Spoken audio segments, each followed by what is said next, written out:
So, today, ito yung uulamin natin for today.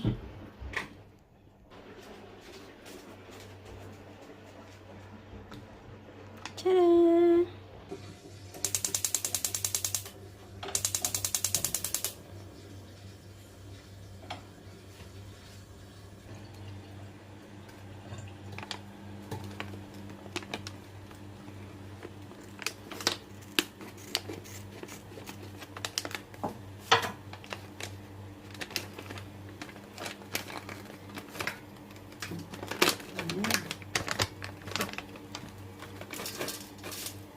Ayan.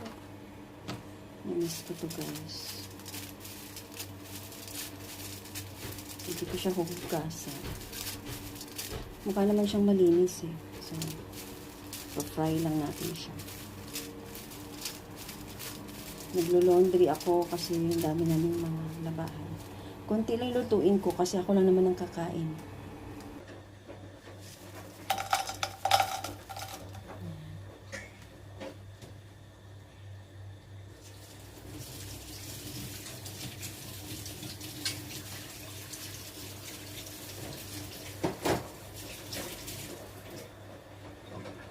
Ang bango. Bago natin siya lagyan ng mantika, fry muna natin siya. Parang konti lang yung mantika, diba? Is crispy na siya mamaya, oh.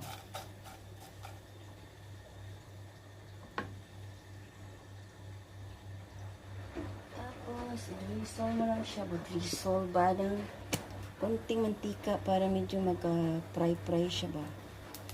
Yan. Para healthy. Konting mantika lang. Ayan.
So guys, ito na po yung ating radish. White radish. Tastes like native siya. So, ano siya, maanghang. So, nilagyan ko lang ng salt para lumabas yung kanyang water. Then, gusto ko kasi gusto ko na mga ganito ngayon kasi ang lalamunan ko, grabe.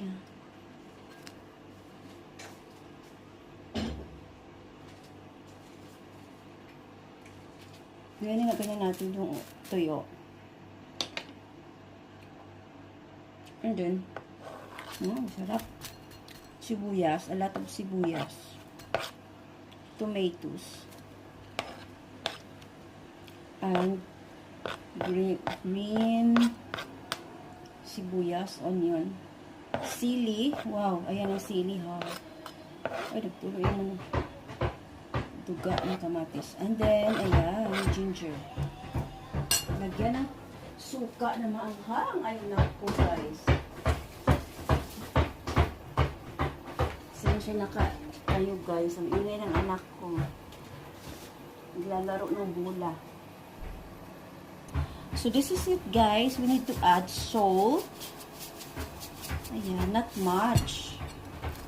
Ayan. Diba? Pepper powder. Ayan. And then, suka. Sarap.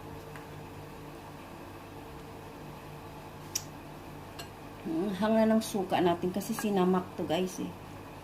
Ayan o. Uy! Look at that. Ito yung sinasabi ko. Isang kaldero mauubos natin ngayon. Look at that. I-mix na natin. Ayan. Ang bango-bango guys. Naku. Parang gusto ko nang lang kainin na to. So, look at that. So, ayan na guys. Ang ating kinilaw na radish with anchovies. Look at that.